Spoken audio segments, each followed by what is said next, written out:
La Iglesia Católica es una de las instituciones religiosas y sociales más grandes del planeta.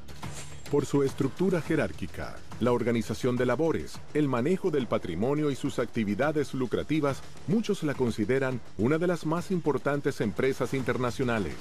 La Chiesa oggi si muove come una merchant bank. ¿Cuál es el verdadero poder económico de esta institución?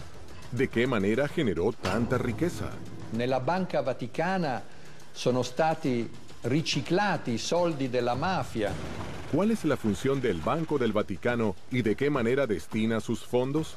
Los dineros del Vaticano son vehículos para lavado de dinero. Il Vangelo non scrive da nessuna parte che gli apostoli e i successori di Pietro devono costruire una banca. ¿Cómo fue posible que de la austeridad de Jesús haya surgido un imperio económico de semejante magnitud? El Estado del Vaticano nace recién en 1929 en el concordato que va a tener el Papa Pío XI con il regime de Mussolini. Ho scoperto che per diventare santo è un'operazione che costa anche 100, 200, 300, 400, fino a 600 mila euro. La Iglesia ha llegado a transformarse en algo inmenso. La Iglesia comienza el nuevo milenio enfrentándose a grandes dilemas que pueden determinar su futuro. Muchos religiosos y sacerdotes no dan un testimonio de congruencia entre lo che dicono e lo che hacen. Il cardinale Tarcisio Bertone ha ristrutturato la propria casa spendendo €500.000 dei soldi di un ospedale che dovrebbe spendere quei soldi per le malattie dei bambini piccoli. ¿Es el Papa Francisco la solución a los problemas actuales de la institución? Papa Francesco è stato eletto esclusivamente con questo obiettivo: riformare la curia romana, che era ormai arrivata ad un degrado di immoralità inconcepibile. ¿Cuáles fueron las motivaciones para su elección? ¿Es realmente el sumo pontífice quien dirige los destinos de la Iglesia? ¿O como algunos aseguran, se trata del protagonista de una fabulosa estrategia de marketing en búsqueda de nuevos clientes? ¿La Iglesia Católica podría ser la mayor empresa del planeta? ¿O solo una enorme religión que mueve la fe de millones de fieles?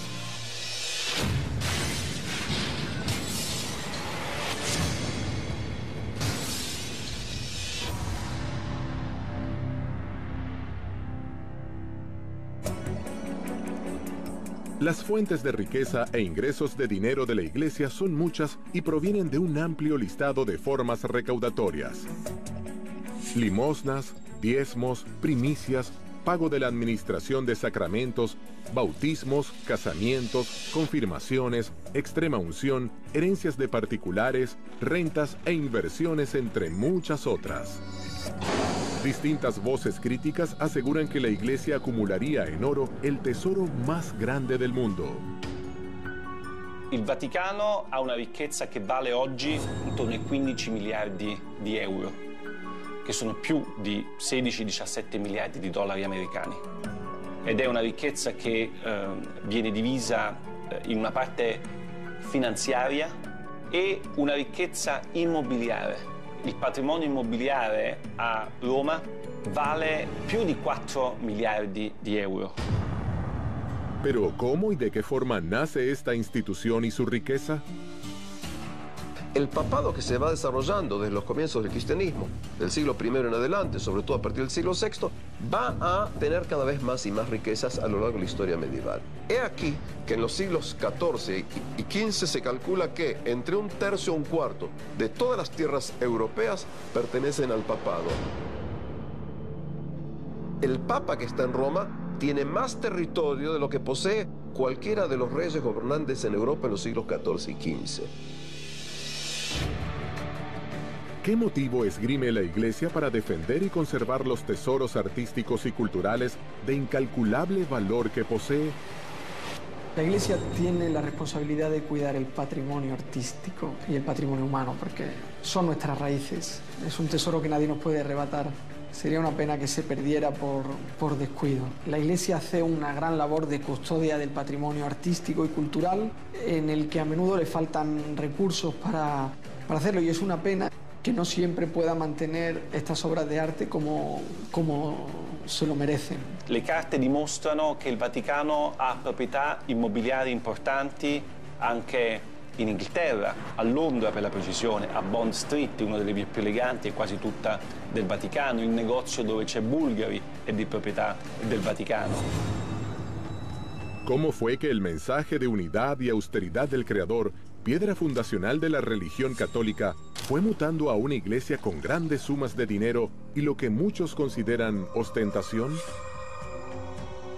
Una de las preguntas es en qué medida las iglesias cristianas han llevado el concepto de la humildad determinado por Jesús.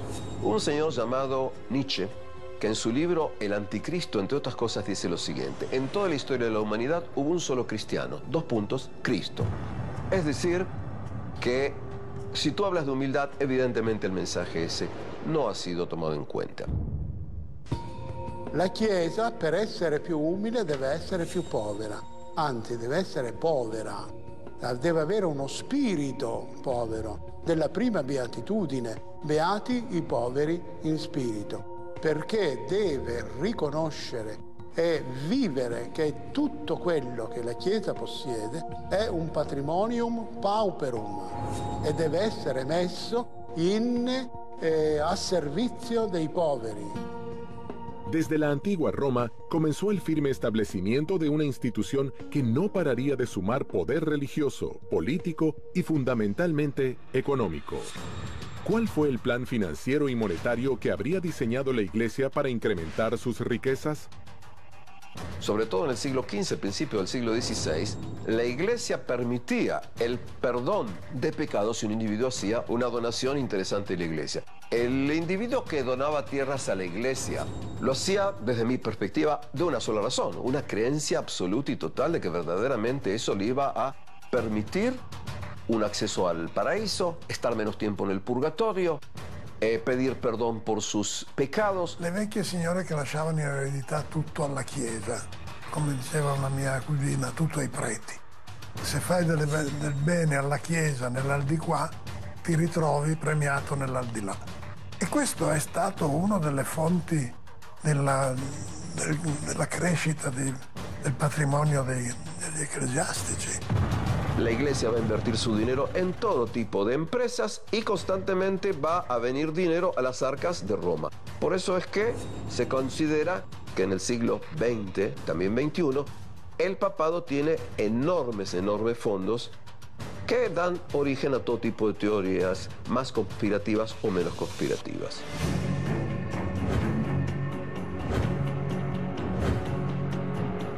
Con el transcurso del tiempo, el clero fue incorporando nuevas formas de recaudar dinero y bienes para la Iglesia. ¿Qué relación había entre la caridad y el pecado, la purificación de las almas y el diezmo? ¿Por qué algunos afirman que esta pudo ser una nueva forma de ensanchar sus arcas? Las indulgencias llegan al extremo fin del siglo XV, principio del siglo XVI, cuando sobre todo el Papa Julio II quiere desarrollar y crear un gran edificio, lo que se va a llamar la Basílica de San Pedro. Para esa gran edificación se necesitaba muchísimo dinero. Entonces tú vienes, pagas una cifra determinada y de esta manera tus pecados serán más o menos disminuidos.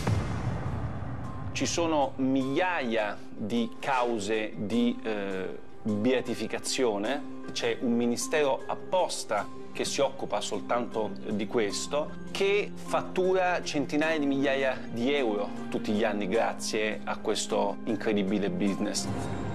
El Papa Francisco no quiere solo ser bueno, sino que se vea que es bueno. Que nadie piense que en el entregar una limosna a cambio de una bendición haya una especie de negocio, una especie de especulación como la que condenó Lutero hablando de las indulgencias, de la gente que daba limosnas a cambio de indulgencias. El Papa no quiere que se pague ni por sacramentos ni por bendiciones. Que no haya nadie que no se acerque a la Iglesia Católica porque piense que no tiene dinero. Que no haya nadie que piense que tiene que comprar la fe católica, que tiene que pagar para bautizar a su hijo o que tiene que pagar para tener una bendición del Papa. El mismo mensaje que sale en el Evangelio. Jesucristo lo decía, esto lo recibisteis gratis, hay que darlo gratis. La forma recaudatoria de la Iglesia Católica no solo se encontraría dentro de los sacramentos. ¿Qué dice la Biblia sobre el celibato y por qué esta condición es considerada por muchos especialistas como una hábil estrategia para engrosar su poderío económico? En los primeros siglos, en los monasterios, las órdenes religiosas establecieron votos de castidad, pero el clero secular, el clero que vivía en el mundo, para este clero el celibato era optativo. En realidad, este celibato se vuelve obligatorio hacia el siglo XI. Timoteo lo dice muy claro. Los obispos pueden ser casados, el cura puede ser casado. Es más, se está violando el mandato de la divinidad cuando en el Génesis dice, no es bueno que el hombre esté solo. La Iglesia, garantizándose el celibato del clero, se garantiza también que las propiedades que pueda adquirir un sacerdote o un cura, ¿verdad?, van a pasar no a una propiedad individual, sino a la corporación, ¿no? Es decir, van a pasar a la Iglesia y de esa manera la Iglesia va a ir incrementando su patrimonio. Eso fue problemas económicos, cuando se dieron cuenta que, pero eso es una estupidez, que los hijos de los sacerdotes podrían heredar los 4 ladrillos de la Iglesia. ¿Cómo se llegó entonces a la etapa moderna de los estados pontificios? Vaticano es el nombre de una de las 7 colinas tradicionales de Roma. El Estado del Vaticano nace recién en 1929 en el concordato que va a tener el Papa Pío XI con el régimen de Mussolini. El 11 de febrero de 1929 se firman los Pactos de Letrán. Estos fueron una serie de acuerdos entre la Santa Sede y el gobierno de Mussolini.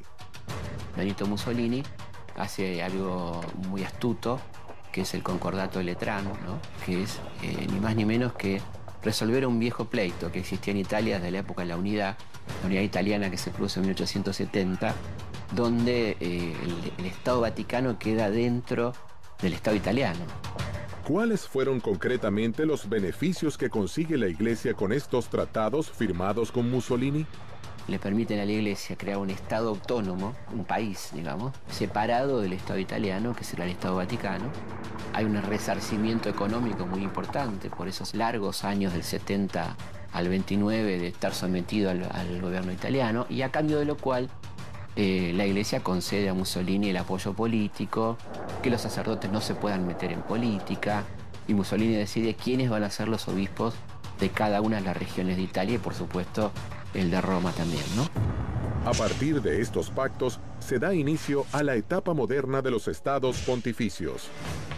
Diversas prácticas y situaciones habrían ayudado a acrecentar la fortuna año tras año, siglo tras siglo. No se trata solo de bienes materiales como propiedades, oro e inversiones en todo el mundo, sino que también empieza a ser un incalculable valor cultural. De alguna manera, las arcas del Vaticano fueron llenándose hasta convertirse en la institución multimillonaria que es hoy en día. È impossibile valutare il patrimonio di tutta la Chiesa cattolica. È praticamente impossibile. Sicuramente parliamo di miliardi e miliardi di dollari. È impossibile saperlo perché nemmeno il Vaticano lo sa. El dinero recaudado por la Iglesia alrededor del mundo se concentra en un mismo lugar. ¿Por qué el Papa Pío XII crea el Instituto para las Obras de la Religión, mundialmente conocido como Banco del Vaticano? ¿Cuánto dinero y oro maneja y a qué negocios se dedica?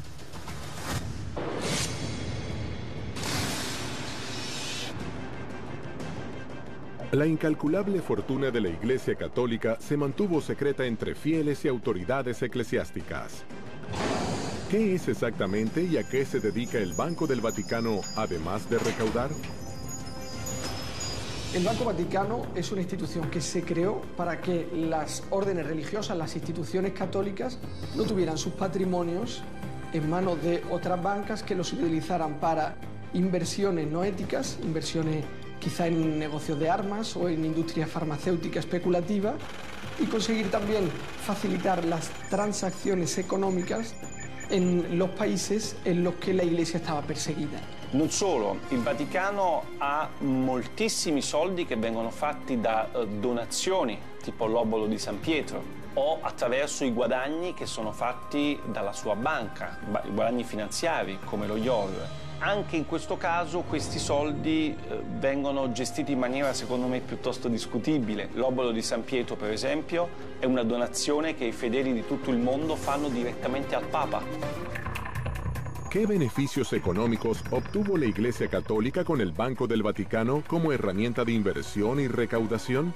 Los dineros del Vaticano están invertidos incluso en empresas donde a través de estos estudios y redes bancarios, ¿verdad?, se ven que son vehículos para lavado de dinero. Nella Banca Vaticana sono stati riciclati i soldi della mafia, come ha dimostrato il Tribunale di Roma.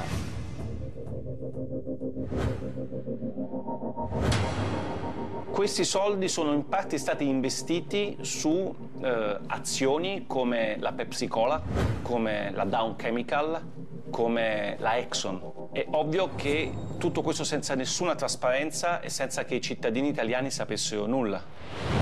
Attraverso i canali della Banca Vaticana sono passati soldi per tangenti di corruzione ai partiti politici italiani di governo negli anni 80-90.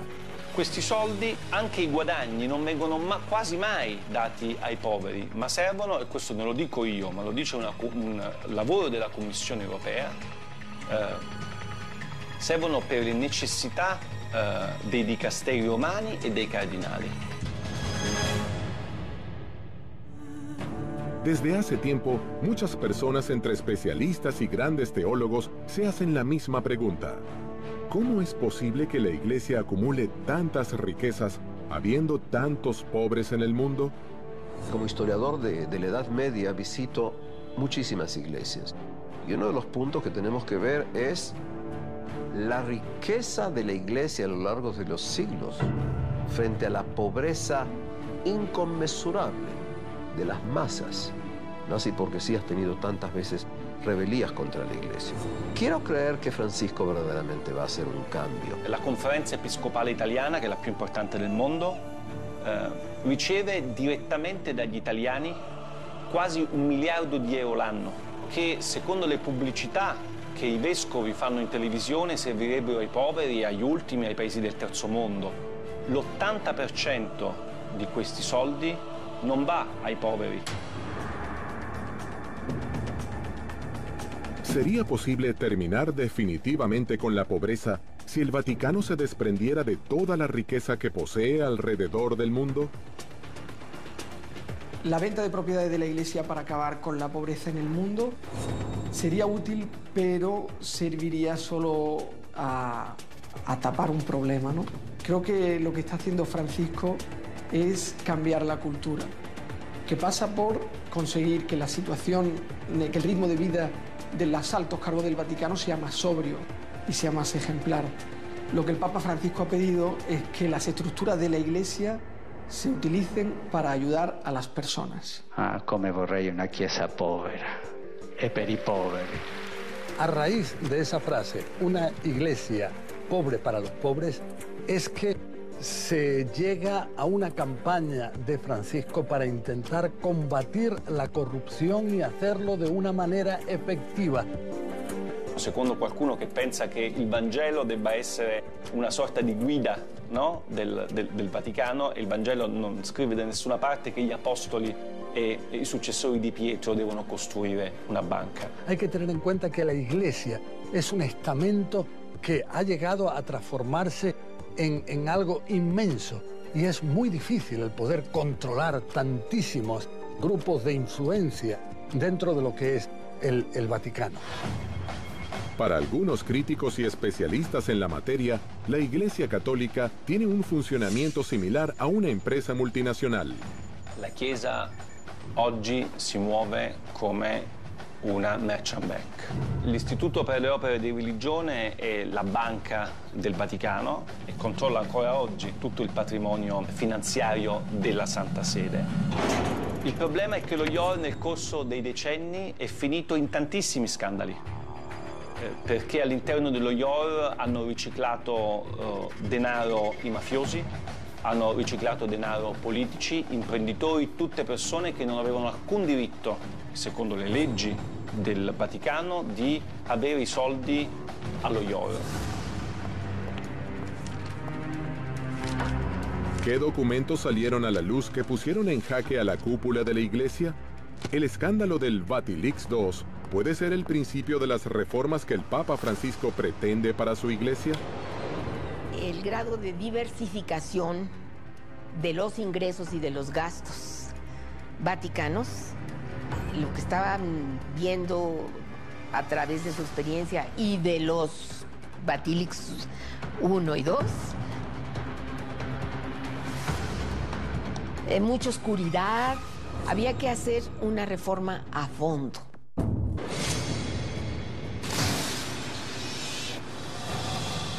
En el año 2015, el Vaticano sufrió una nueva y muy polémica filtración de documentos reservados. Este hecho fue bautizado como Vatilix II, en alusión a un escándalo similar ocurrido en 2012, cuando se expuso parte de la correspondencia del entonces Papa Benedicto XVI. Las nuevas filtraciones, a diferencia de aquellas, revelan todo tipo de irregolaridades en las finanzas del Vaticano. Il Vatilix II è stato lo scandalo del 2015, state parlando con uno dei protagonisti dello scandalo perché io ho pubblicato nel mio libro una serie di documenti che di carattere finanziario e economico che per la prima volta hanno raccontato la reale ricchezza del Vaticano e come questi soldi in Vaticano vengono gestiti, i soldi delle donazioni, i soldi che sono presenti all'APSA, gli immobili che il Vaticano controlla. Los datos de la filtración Vatilix II eran interesantísimos porque era la diapositiva de la situación que se encontró el Papa Francisco antes de emprender la reforma. Esto es un tesoro. El escándalo financiero de Vatilix II revela documentos que fueron publicados en 2 libros. En uno de ellos, su autor, Emiliano Fittipaldi, denuncia irregularidades de todo tipo en las finanzas de la Santa Sede, señalando al Vaticano con graves problemas económicos, como un agujero negro en su sistema de pensiones, corrupción por parte de la curia, desvío de fondos y una total ausencia de transparencia en los balances de la Santa Sede. Secondo il Vaticano sono state 2 le persone che mi hanno dato queste carte, Monsignor Valeco Balda, che è un monsignore spagnolo che era il segretario di questa commissione d'inchiesta, e Francesca Immacolata Chacqui, che era il membro di questa commissione. Fueron 2 personas que fueron contratados por el Vaticano para ayudar al Papa a hacer la reforma de la curia romana. Estas personas perdieron la brújula, hicieron lo que no tenían que hacer, que eran los documentos reservados, los dossiers, que eran para que el Papa, leyéndolos, supiera qué medidas tomar, los hicieron públicos. Queste 2 persone sono state arrestate 5 giorni prima la pubblicazione del mio libro e del libro Via Crucis di Nuzzi. Sono state arrestate perché sono state accusate di aver divulgato informazioni riservate e aver messo a rischio l'interesse della patria. Così dice la legge Vaticano. Las publicaciones de estos documentos convierten a la Santa Sede en inocentes o culpables de este enorme escándalo. Cuando se publicaron ya habían pasado muchos meses después de que se empezaran a poner en práctica las medidas para atajar estos problemas. Entonces algunos vieron que quizá la publicación de estos documentos era un modo de detener estas reformas y otros, paradójicamente, lo vieron como un modo de apoyarlas. El Papa Francisco lo vio como una traición, como una puñalada en la espalda. Vorrei dirvi anzitutto che rubare quei documenti è un reato, è un atto deplorevole che non aiuta ¿Cuáles son los hechos más escandalosos que expone el Vatilix? Cardinali di cui ho raccontato nel libro hanno, come il cardinale Tarcisio Bertone, ristrutturato la propria casa spendendo €500.000, dei soldi di un ospedale che dovrebbe spendere quei soldi per le malattie dei bambini piccoli. Invece lui ha preso, questi soldi sono stati dati al cardinale Bertone per ristrutturare la sua casa da 300 metri quadri. Il cardinale resta ancora, mentre parliamo, nell'attico, a godersi un attico bellissimo con un sistema Bose da €30.000 e con i marmi di Carrara nei bagni. Mentre Valleco Balda, che ha soltanto dato queste informazioni, è in galera. Mi sembra, diciamo, molto contraddittorio come tipo di acción da parte del Vaticano. Durante el proceso, lo que sorprendentemente salió a la luz es que todo esto era una historia de una superficialidad casi insultante. Las revelaciones de los documentos filtrados pudieron ayudar a la Iglesia Católica en su intención por demostrar transparencia, ¿o fue un golpe a la fe que le haría perder fieles en todo el mundo? En el corto plazo debilitan al papado. Es decir, si nosotros hacemos público estos pecados de algunos sacerdotes, vamos a dañar el prestigio de una institución tan valiosa como la Iglesia Católica y vamos a debilitar la fe que es tan importante y valiosa para nuestros creyentes. Entonces es más conveniente para salvar el prestigio de la Iglesia Católica ocultarlo che sacarlo alla luz. Io non credo che il Vatilix sia stato un male necessario per una riforma del Vaticano, semplicemente perché io penso che il Vatilix non sia stato un male, perché io penso che qualsiasi istituzione, soprattutto un'istituzione morale e religiosa come la Chiesa Cattolica, abbia solo che da beneficiare di una assoluta trasparenza. Non ci devono essere segreti. El hecho de que este tipo de filtraciones salgan a la luz pública, por un lado es inevitable en este mundo de comunicaciones, donde ya nada se puede mantener secreto. Finalmente acaban por salir. Y bueno, en el corto plazo pueden simbrar a la institución, pero yo creo que a largo plazo la beneficia.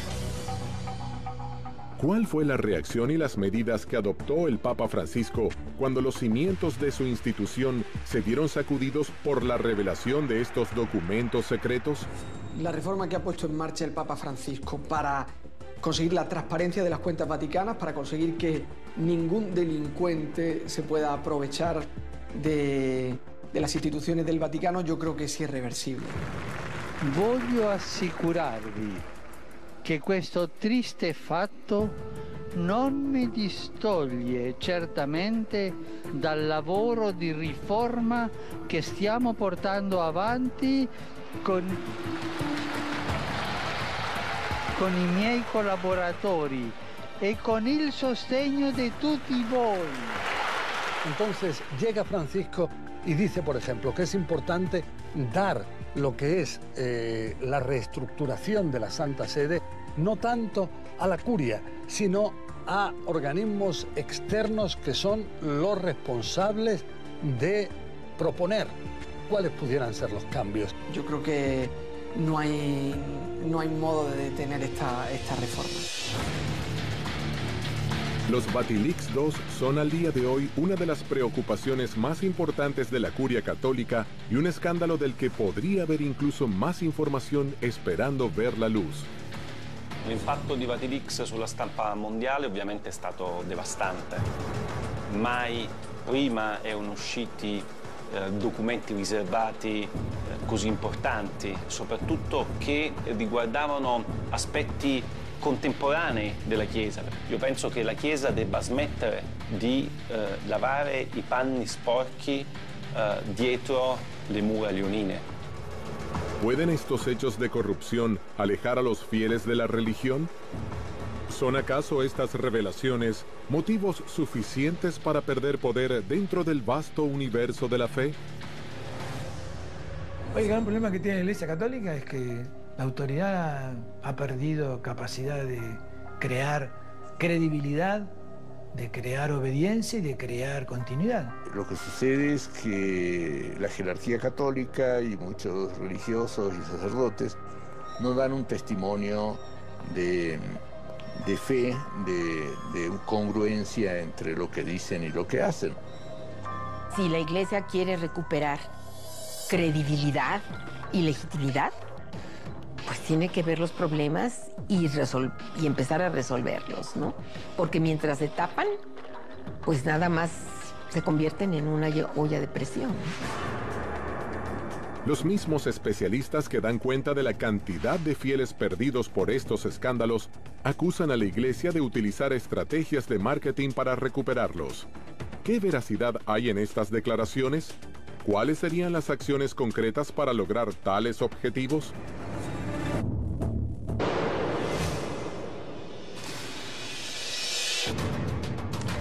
Las revelaciones de los documentos financieros de carácter secreto, conocidos como Vatilix II, no solo movieron los cimientos de la Iglesia Católica, sino que, según afirman especialistas y teólogos, también podrían haber alejado a muchos fieles alrededor del mundo. ¿Podría la Iglesia Católica tener diseñada una estrategia de mercado con slogans de estilo publicitario y una fórmula destinada a seguir fomentando y sumando seguidores? ¿Por qué algunos hablan de las apariciones marianas, los milagros de los santos y las canonizaciones como un plan de marketing? Desde el siglo VIII, los católicos tenían la estrategia de utilizar los sitios sagrados de los pueblos dominados o conquistados para en esos sitios poner símbolos religiosos cristianos y hacer desde ahí el trabajo pastoral, etcétera, ¿no? Conforme ha ido evolucionando la Iglesia en los últimos años, los papas han destacado más la necesidad de llevar a los santos a cada una de las comunidades. Alrededor del año 1357 comienza a exhibirse en una iglesia de Francia una manta con el cuerpo y rostro de Jesús impresos. Luego será otorgado a la Santa Sede, que lo dejará bajo el cuidado de la Capilla Real en la ciudad de Turín. Pronto el suceso atraerá cantidad de fieles y también detractores. Se dice que ese manto es la mortaja en que fue envuelto Jesús cuando muere, ¿no? Lo que pasa es que durante la Edad Media hubo un tráfico de reliquias. O sea, que esto es una astilla de la cruz de Cristo y que esto es, etcétera, ¿no? Entonces, en lo personal, a mí me parece poco creíble. Pero no solo esta reliquia es considerada por algunos como una hábil estrategia de marketing para la captación de nuevos fieles. En América Latina, cuando llegaron los conquistadores, cuando, entre comillas, descubrieron América, fundaron muchas ciudades con nombres o advocaciones de la Virgen. Era la mejor manera de llegar ante los nativos, ante los indígenas, y los indígenas mismos descubrieron que el mejor modo mediador para encontrarse y dialogar con los invasores era a través de la Virgen. Otro tipo de sucesos milagrosos y difícilmente comprobables por la ciencia son las apariciones marianas. En América Latina, quizá el caso más famoso sea el de la Virgen de Guadalupe. La primera gran aparición mariana que se da en el siglo XVII, justo después de que llegan los conquistadores, es en México.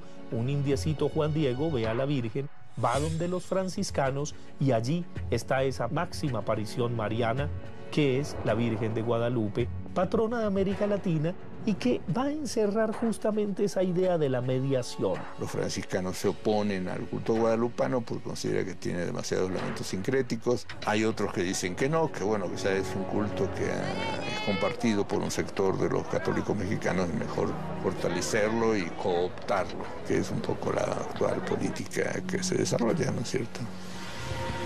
¿Son estas apariciones verdaderos milagros?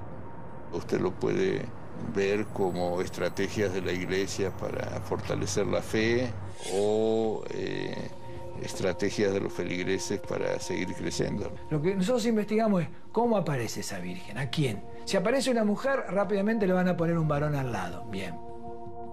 Y sobre todo un sacerdote. Con el tiempo, en ese lugar donde está la aparición, va gente. Y bueno, y para eso hay que inventar algo, hay que decir, acá se curan los niños, se curan las niñas, las mujeres tienen hijos.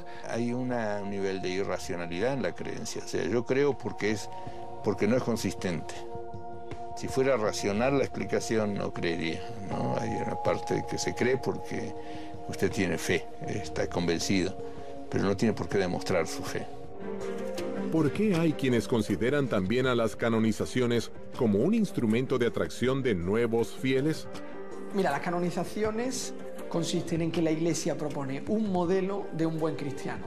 La Iglesia dice, mira, este señor se comportó como un héroe de la fe y es un hombre o una mujer al que vale la pena imitar. Al principio, cada comunidad cristiana canonizaba a sus mártires. Luego la Iglesia fue controlando el procedimiento y hay toda una serie de exámenes, etc. Y a partir del Concilio Vaticano II se fijaron otros requisitos, entre ellos comprobar la existencia del santo, ¿no? La existencia física de la persona. Lo que pocos conocen es que este proceso tiene un alto costo económico y que significa un importante incremento dentro de las arcas de la Iglesia. La storia della fabbrica dei santi è una delle più incredibili che ho scoperto con la mia inchiesta, perché io pensavo che per diventare santo fosse un'operazione che la Chiesa faceva in maniera gratuita. E invece ho scoperto che per diventare santo è un'operazione che costa anche 100, 200, 300, 400, fino a 600.000 euro. Per me è uno scandalo incredibile quello che ho scoperto.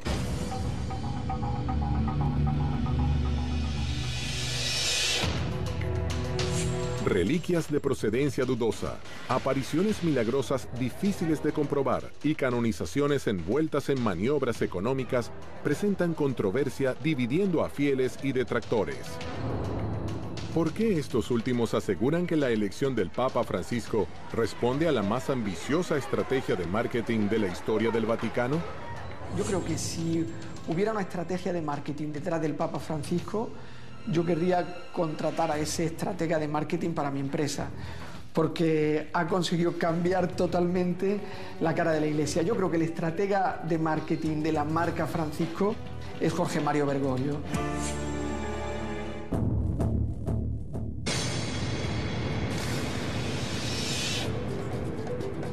El mundo habla del Bergoglio Style. Roma y el Vaticano venden souvenirs en las calles y los medios de todo el mundo se refieren a la papamanía. ¿Podría la Iglesia estar gestando un cambio? Francisco renueva la comunicación utilizando redes sociales y modernizando de esa manera la forma de llegar a millones de fieles alrededor del mundo. Papa Francisco es un papa que comunica con tweets, que son mucho más eficaces, que llegan a muchas más personas y que ayudan a mucha más gente. Vivimos en un mundo que tiene una parte que es un mundo digital. Los fieles, desde el momento que los fieles son los seres humanos, en la medida que el mundo va hacia eso, también los fieles van hacia eso.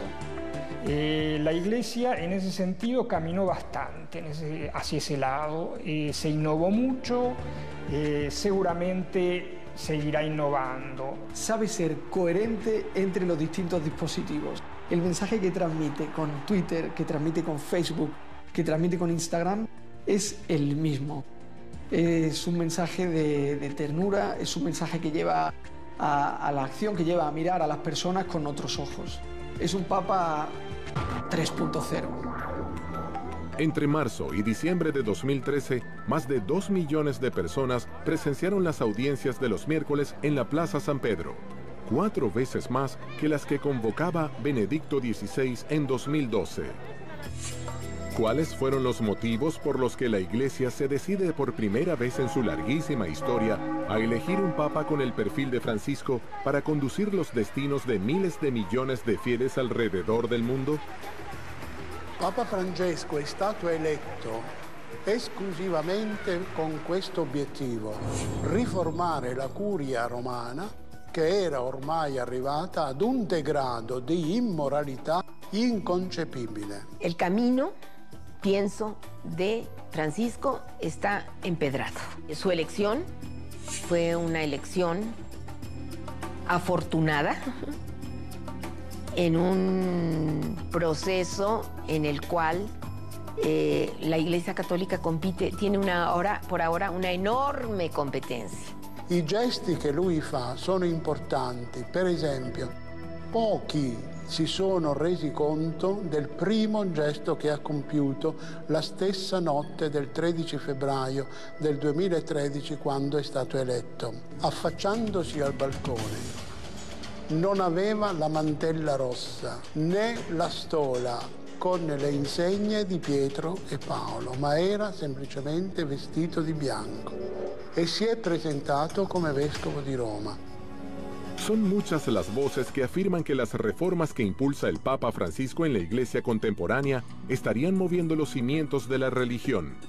Respingano inoltre modelli economici disumani che creano nuove forme di povertà ed emarginano i lavoratori e la cultura della morte che svaluta l'immagine di Dio, il Dio della vita, e viola la dignità di ogni uomo, donna e bambino. El Papa Francisco destaca constantemente la necesidad de combatir la corrupción. Él dice que esto es algo que finalmente lleva al infierno.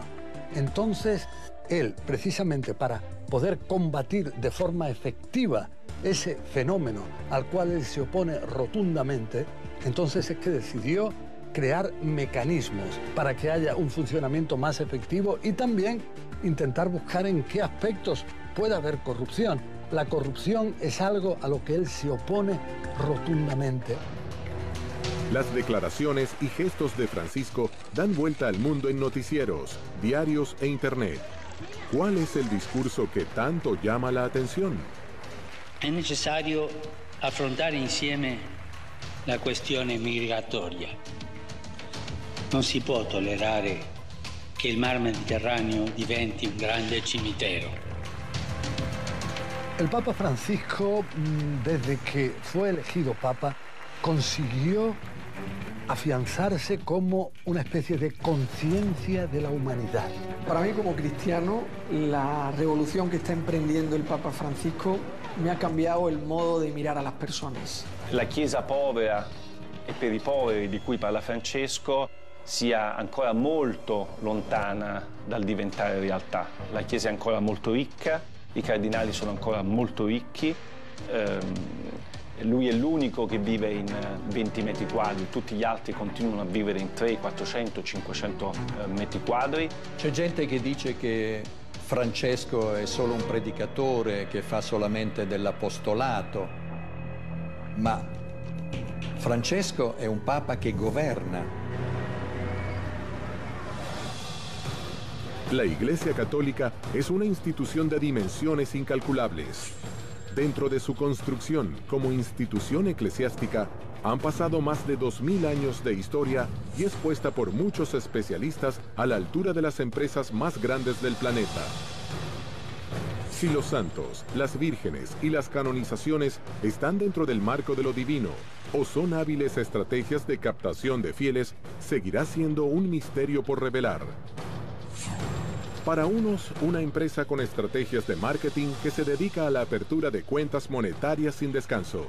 Para otros, la salvación de sus almas y la puerta al paraíso, donde podrán descansar en paz.